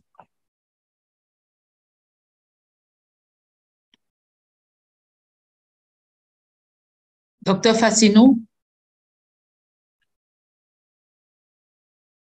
Docteur Fassinou? Docteur Fassinou? Je pense qu'elle a eu un petit souci avec son.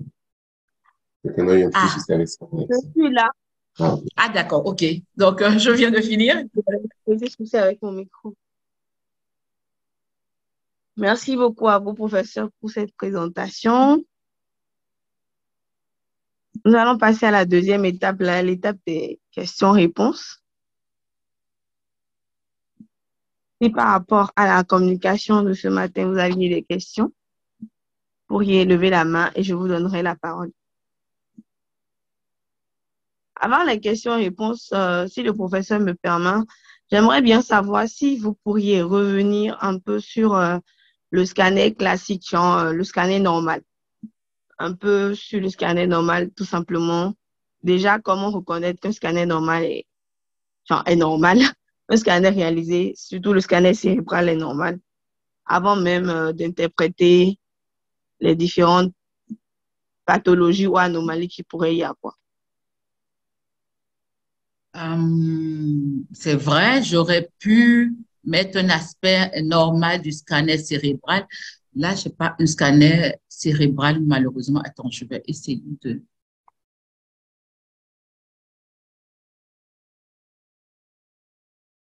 Alors, dans ma présentation, je n'ai pas mis l'accent sur le normal, puisque c'était les indications. Les indications, c'était l'aspect pathologique. Bien entendu, j'aurais pu faire appel sur l'aspect normal des différents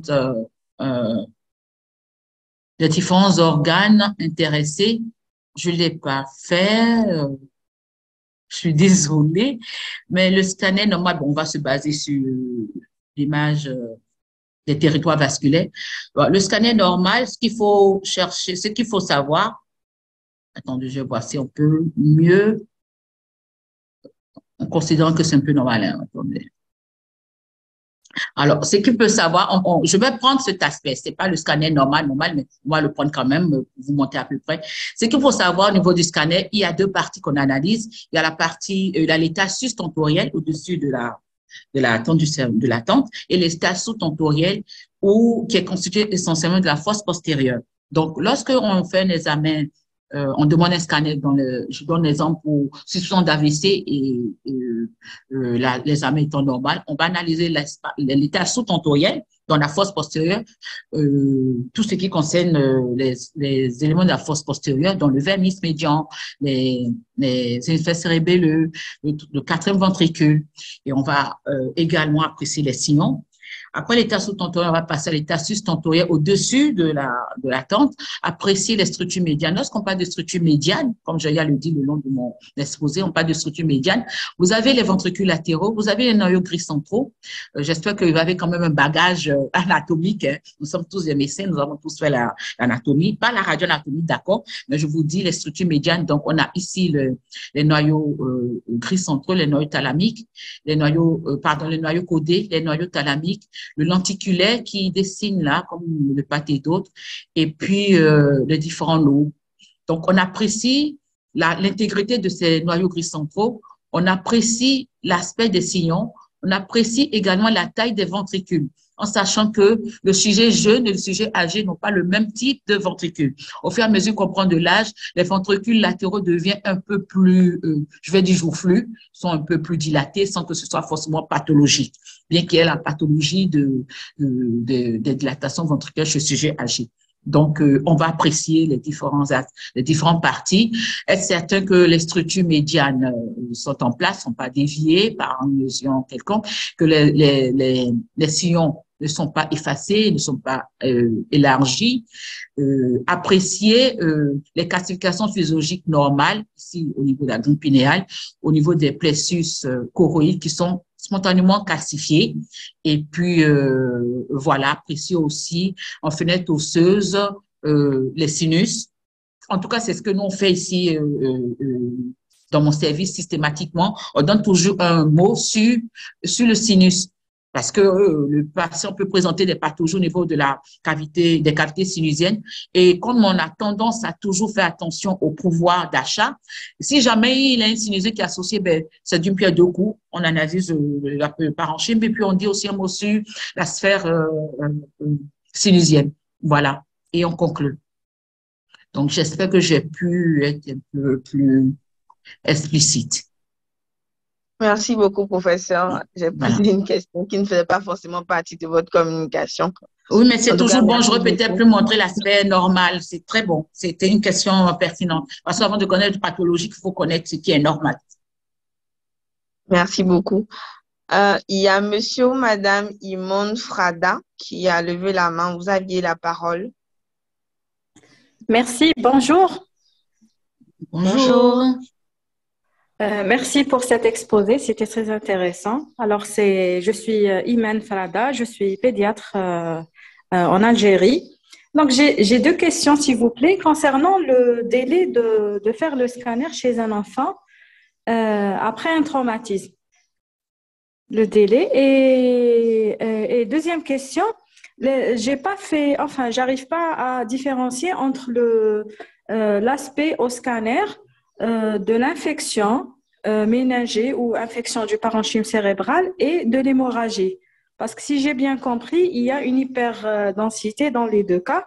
Est-ce que dans les deux cas, c'est spontané ou l'hémorragie, c'est après prise de contraste? Voilà, cette nuance que j'arrive pas à assimiler. Merci. Merci à vous, Madame Imane. Professeur, vous aviez la parole. Merci. Je remercie la collègue, la pédiatre. Je suis très contente qu'il y ait des spécialités variées. Alors, pour ma part, le délai de réalisation d'un scanner chez un enfant, devant tout, dans le cas d'un traumatisme, si j'ai bien compris, c'est dans le cas d'un traumatisme, non? Oui, traumatisme. Voilà. Oui. Mais normalement, si l'examen clinique, si c'est un traumatisme mineur, ou bien un traumatisme, je sais pas, domestique mineur, ou l'examen clinique du pédiatre ne ne justifie pas une exploration d'imagerie, ben, il n'y a pas d'examen, il n'y a pas de scanner à réaliser. Par contre, si le pédiatre me dit qu'il y a des signes de localisation neurologique ou que l'enfant présente X ou Y signes, ben, il n'a pas de délai en tant que tel. On doit pouvoir réaliser si le patient a les moyens et si le médecin radiologue est disponible, ce qui doit être le cas, puisqu'on a des gardes, des astreintes, pouvoir le réaliser. Dans notre pays, en tout cas au Bénin, nous faisons des astreintes et les gardes avec les techniciens. Et lorsqu'on a une urgence, on nous appelle. Si c'est un traumatisme, l'enfant est pris en charge aussitôt. Maintenant, si l'enfant n'est pas complètement, je vais dire, n'est pas dans un état vaseux et qu'il a des risques de pouvoir être agité, vous savez que les mouvements constituent vont générer des artefacts et peuvent, comment je dis, peuvent le mot m'échappe, peuvent ne pas donner de manière optimale l'interprétation parce qu'il y aura il y aura des images construites. On peut faire appel au réanimateur s'il est disponible pour venir sédater l'enfant. Et c'est ce qu'on fait. Nous, on a un jour où on prend les enfants pour toutes les pathologies données en accord avec le réanimateur et on le sédate une sédation légère pour nous permettre de faire l'examen sans qu'il qu'il s'agite. Et c'est ce jour qu'on fait toutes les pathologies et tout ce qui est demandé pour l'enfant. Donc, il n'y a pas de délai s'il y a des signes de localisation qui conditionnent l'examen.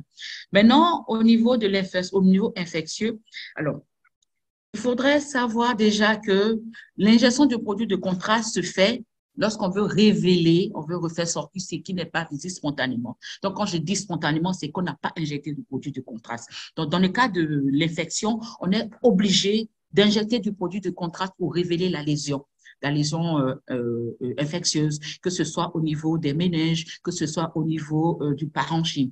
Tandis que l'hémorragie, elle apparaît également elle est hyper dense, mais c'est une hémorragie qui est spontanée, sans avoir recours aux produits de contraste.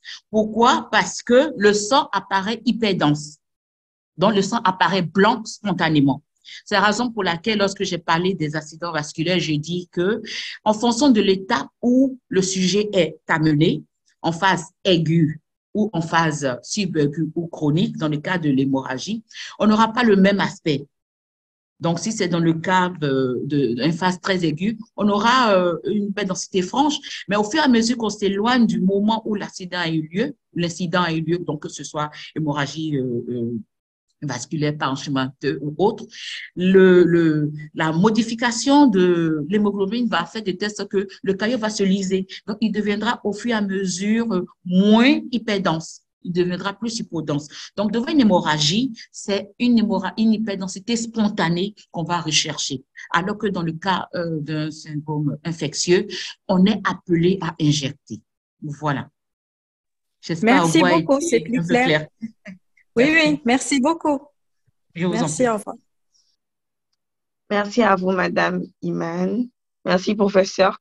Je ne sais pas s'il y a d'autres personnes qui ont des questions. S'il y a des radiologues qui participent, j'aimerais bien avoir l'expérience, eux, par rapport à leur pays. Comme j'ai eu à le dire tantôt, bon, ici au Bénin, sur les statistiques qu'on a faites tout dernièrement, parmi les examens d'imagerie demandés en urgence, les indicateurs de scanner en urgence, parce que c'est d'abord ça, en tête, c'est les AVC suivis des traumatismes. Donc, je ne sais pas si c'est ce qui est partagé dans la sous-région ou non. Bon, s'il y en a qui ont des expériences, ce serait très intéressant de pouvoir le partager. Sinon, bon, ça peut constituer une étude, pourquoi pas. Je ne sais pas si dans l'assistance, il y a des radiologues. OK, donc nous, on va en discuter avec à notre congrès de la semaine prochaine à Abidjan. D'accord. Mais là, je ne sais pas. Mais bon, s'il y a des radiologues pour élever spontanément la main, je vous donnerai la parole. Je pense que le thème était tellement clair qu'il n'y a pas beaucoup de préoccupations. Mais en tout cas, je ne sais pas si vous avez des questions, vous pouvez les écrire ou lever la main, je vais vous donner la parole. Ou si vous aviez même des expériences à partager par rapport à la réalisation du scanner, par rapport peut-être au compte rendu que vous aviez eu en demandant un scanner, vous pouvez toujours lever la main. Je vais laisser encore quelques instants pour voir s'il y aura des réponses. Des mains levées.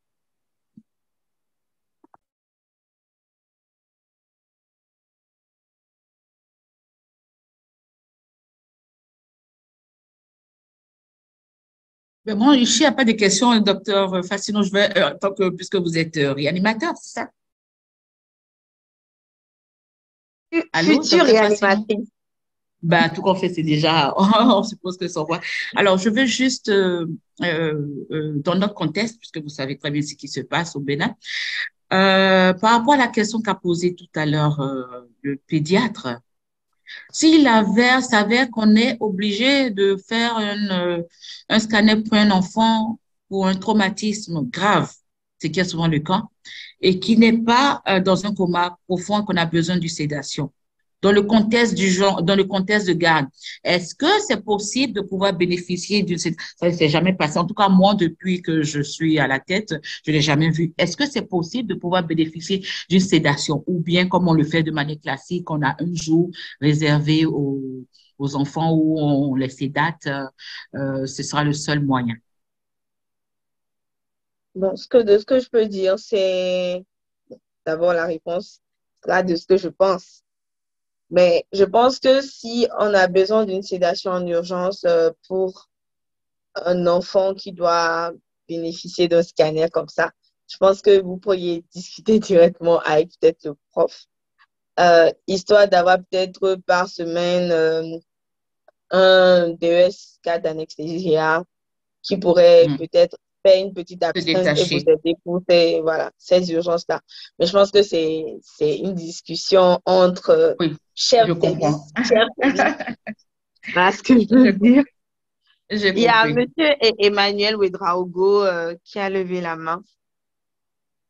Monsieur Emmanuel Ouedraogo, vous avez la parole pour vous présenter, dire de quel pays vous venez, ce que vous faites et poser votre préoccupation.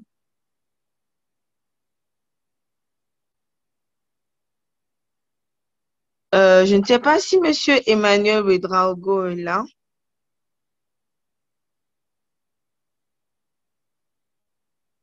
Ah.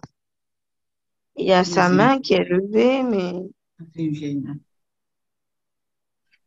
Monsieur Emmanuel Ouedraogo, est-ce que vous arrivez à me recevoir?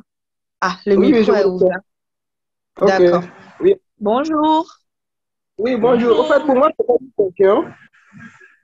Merci de vous Allô? présenter, de vous poser, oui. Merci de vous présenter et de poser votre question. Ok, Ouedraogo Emmanuel, DS Gynéco, Burkina Faso.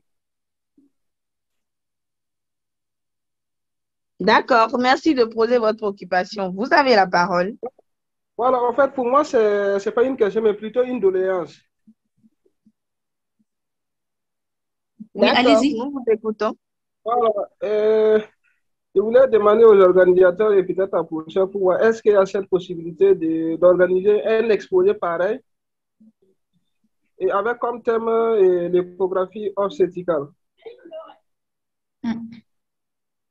D'accord. Je pense que vous Oui. avez fait une belle proposition également devant un prof de radiologie, donc ne vous inquiétez pas. Je ne Voilà, vais c'est pas une le doléance. répéter. C'est bien entendu. Ok, Merci merci. beaucoup.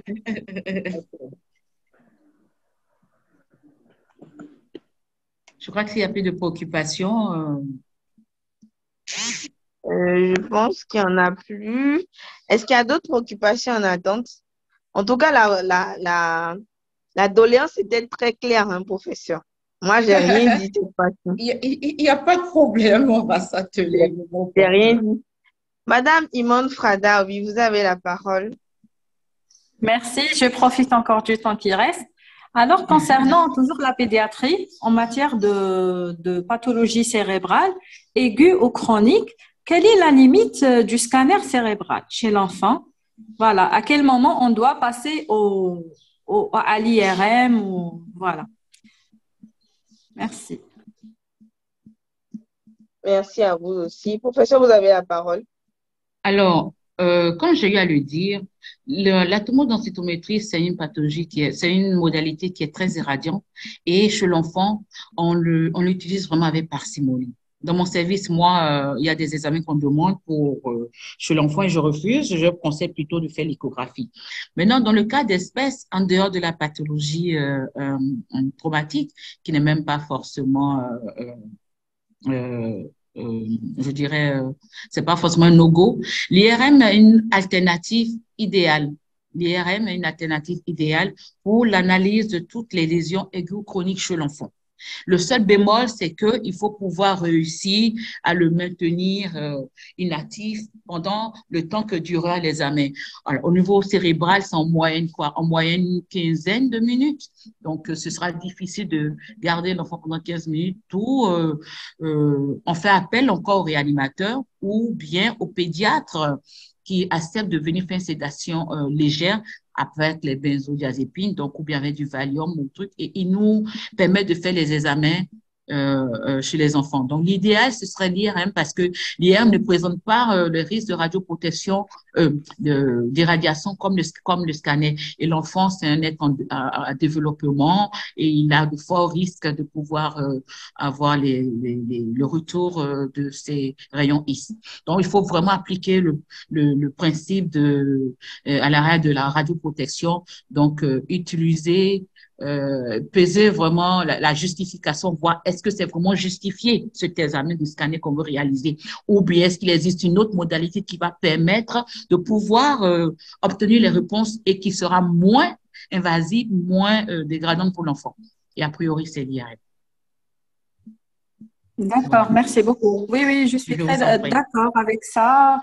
L'irradiation chez l'enfant, ça augmente le risque de cancer à l'enfance ou même à l'âge adulte. Il faut vraiment faire attention. Voilà. Merci beaucoup. Mais Madame Prada, vous pouvez aussi proposer des thèmes de radiologie en pédiatrie. Hein? Il n'y a pas de souci. D'accord, oui. Et on aimerait bien, en ce qui concerne les pathologies inflammatoires de l'intestin, on utilise de plus en plus d'IRM. Ça nous intéresserait vraiment. En pathologie thoracique aussi, infectieuse, voilà, aiguë ou chronique. Voilà. Vous êtes vraiment gentil. Proposez seulement les thèmes. Je suis ici, j'entends tout. Monsieur Boubacar Dial, vous avez la parole. Vous avez levé la main. Merci de vous présenter et de vous poser votre préoccupation. Merci. C'est le docteur Dial Boubacar, pédiatre en République du Congo, Brazzaville. Enchanté. Nous remercions notre très cher maître pour la bien exposée. On n'attend pas bien.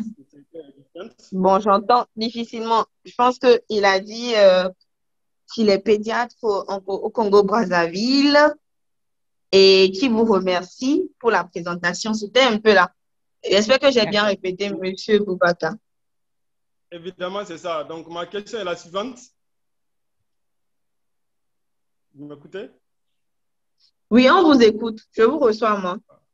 Je voudrais savoir, professeur, en fait, devant un cliché d'une édème cérébrale, comment peut-on savoir en un clin d'œil que c'est un cliché spontané ou bien avec prise de contraste? Professeur, vous avez entendu la question? Oui, j'ai entendu. D'accord. Et puis, également, une demande, est-ce que nous pouvons avoir le PDF de la présentation pour nous servir comme référence après? Oui, vous aurez la présentation, il n'y a pas de problème. On vous dira tout à l'heure comment. Merci. Alors, donc, sa question, c'est de savoir quand est-ce que il sait que c'est, si j'ai bien compris, c'est injecté, c'est ça?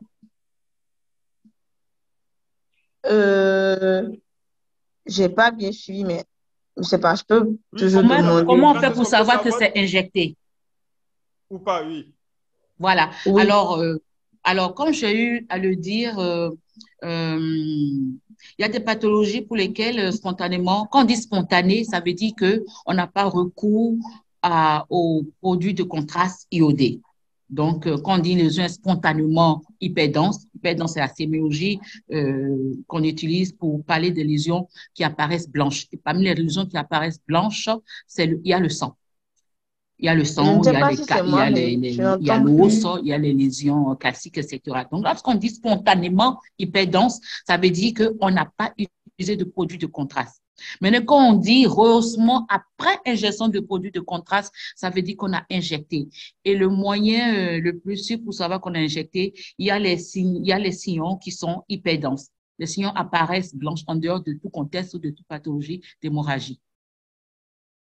Voilà. Vous avez pu comprendre? Merci.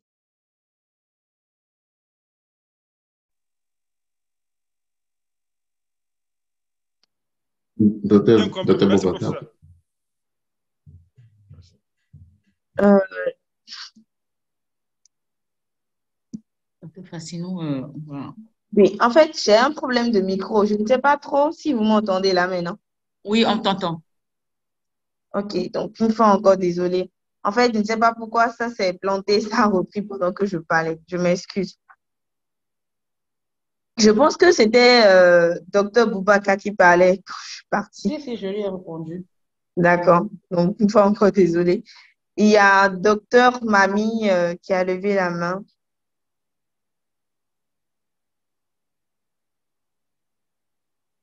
Docteur Mamie, est-ce que vous m'entendez? C'est écrit par 4 docteur J. Mamie. On va peut-être arrêter. Ben, son micro vient de s'ouvrir. Docteur Mamie, vous m'entendez?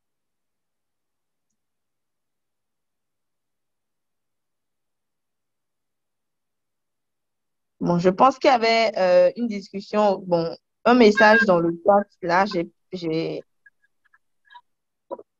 il y a quelques questions dans le chat.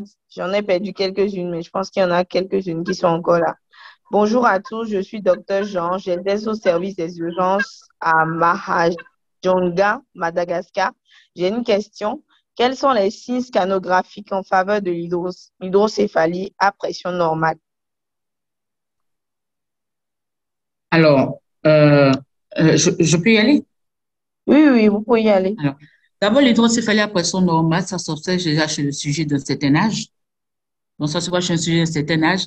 Et lorsqu'on fait le scanner, en dehors de l'hydrocéphalie, on a ce qu'on appelle la résorption transépandymère. Donc, autour des ventricules latéraux, on a une zone hypodense qui est aussi noire que les ventricules latéraux, qui correspond justement au LCS qui est en train, qui n'a pas pu être assuré sa résorption. Donc, en plus de l'hydrocéphalie qui est évidente, on aura autour des ventricules ce talon hypodense qui oriente vers une hydrocéphalie à pression normale plutôt que d'une hydrocéphalie séquelaire ou bien une hydrocéphalie liée à une autre pathologie.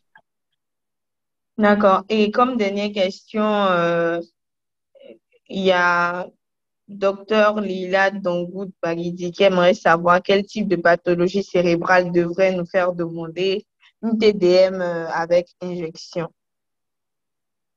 Tout ce qui est pathologie infectieuse, tout ce qui est pathologie tumorale doit faire demander une injection parce que c'est avec le produit de contraste qu'on pourra révéler la lésion tumorale, apprécier la manière dont elle est imprégnée et faire l'analyse loco-régionale de cette lésion.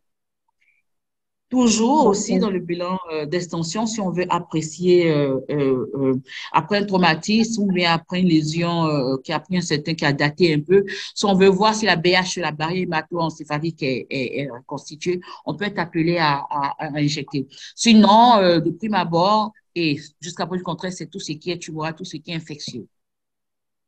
D'accord. Permettez-moi de dire cette dernière question. Je pense que c'est la toute dernière. La distinction entre l'imagerie cérébrale entre AVC et vascularite d'origine infectieuse. Alors, c'est ce que je dis, le contexte clinique nous oriente beaucoup. Les hémorragies AVC ischémique, vascularite infectieuse. La vascularite infectieuse, il y a un contexte clinique, que ce soit l'un ou l'autre. Donc, même s'il y a des images qui ressemblent plus ou moins, l'indication a un rôle important et ça permet de faire la part des choses. D'accord. Merci beaucoup, professeur. Je vous remercie. Avant de vous libérer, j'aimerais bien savoir quel est votre mot de fin par rapport à cette thématique de ce jour. Qu'est-ce que vous aimeriez qu'on puisse garder à la fin de cette communication? Alors, les no-go, hein, c'est savoir que la pathologie des urgences, le scanner est l'élément choix de tout ce qui est pathologie en urgence, que ce soit au niveau cérébral, que ce soit au niveau thoracique, au niveau abdominal. Quand on parle d'urgence et que les modalités classiques n'arrivent pas à donner le maximum de renseignements, il ne faut pas hésiter à demander le scanner en faisant attention aux enfants, parce qu'il faut pouvoir justifier toujours et que la partie la plus demandée en urgence, reste le cérébral. Voilà. D'accord. Il y a une dernière main et puis je vous proposerai de ne pas la prendre. Je vais donner la parole à Dr Aïcha Elsa et voilà. Et professeur, elle est de S4 hein, d'anesthésie générale. Je vous la vois. Docteur Aïcha, vous avez la parole. Bon, bonjour, professeur. Bonjour, doc. Merci pour votre présentation. En fait, j'ai une préoccupation qui est, bon, j'ai envie de dire d'ordre un peu personnel.